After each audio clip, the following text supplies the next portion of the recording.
Video is a continuation of the video having to do with Luke Paliocha's pieces. We could call this Luke's pieces. This is the two sections of the back of the bus. And the way this would sit is this would be horizontal here. So this flat part of the bottom of the window would be flat. That other side would sit on the other side of it. And you have that rounded off bus. No, I'm completely upside down. This is actually the bottom, and that's the top that goes up over the bus. So these two pieces make up the back of the bus. And these are the biggest pieces, because these pieces are the inside pieces and the corner pieces that go inside, that basically go on the inside of this. And the window goes here, and I've got a window glass here that's cracked, but it's good enough to make a pattern out of. And of course Luke will need to get somebody to put the window rubber in. But I'm just going to measure, because I told Luke, he was talking about renting a truck to bring these back with. I said, Luke, these fit in the back of a car. So that's 70 inches. And that's the longest point. And then the widest point would be right here. And that's 43 inches. So let's just, I told him, I said, those things would fit in the back of the Prius.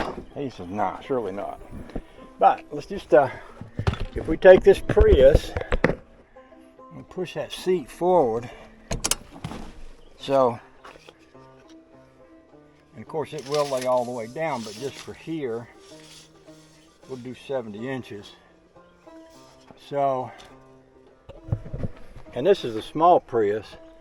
But there you got 70 inches. If that was upside down, that part sticking up by somebody's head would, it would lay into the curve. And then, what was it, 40 something across? This is 40, 1, 2, 3-ish. And this here is 43. So, yeah, that would actually fit in the back of this. Now, the reason I brought this up is Luke was talking about, either buying a truck or renting a truck to take these home with, but, all he would need pretty much is a regular car. Most cars, especially nowadays where cars are made kind of like this, with a hatchback and a trunk, are at least as big as this Prius is, a Prius C, which is a small one.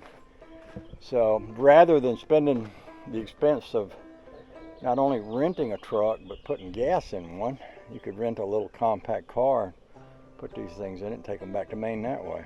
So there you go, Luke Paliocha. Here's your bus pieces right here. I've got one piece of glass that I'm going to keep preserved right here. I've got all these little ribs that go up under it. This is a piece that runs up, over the top of the bus, and I got another outside piece that goes on top of that down there that I brought home the other day. So there's your bus parts, buddy. There's your Paliocha pieces. Those are Paliocha pieces. Oh, the joy. I'm going to put them on this trailer, and we're going to put them down. Probably put them down there in the woods. Other than, well, actually, I was going to say other than the glass, everything's waterproof, but actually the glass is waterproof too. So if I set all of that on top of this, I should be able to take it down there and prop it up somewhere down in the woods where it won't get hurt. I'm going to take this old blanket. There's a little piece of something right in here. A little piece of metal that probably, I think that goes where the parking lights, the top lights, marker lights were on the bus. But I'll just lay this on that so that won't scratch this. And then we can take this piece.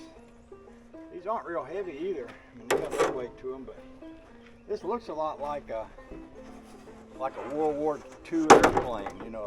They made them out of a lot of aluminum. They were probably using very similar technology when they were making these buses. These buses were made in 47.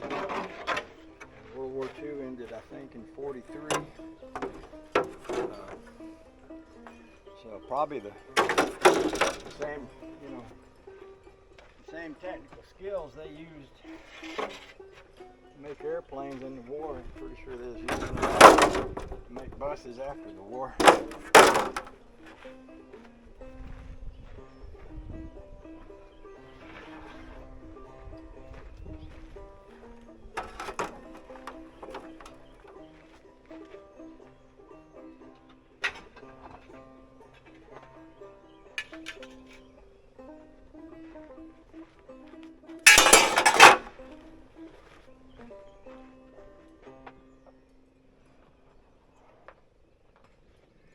Take this window,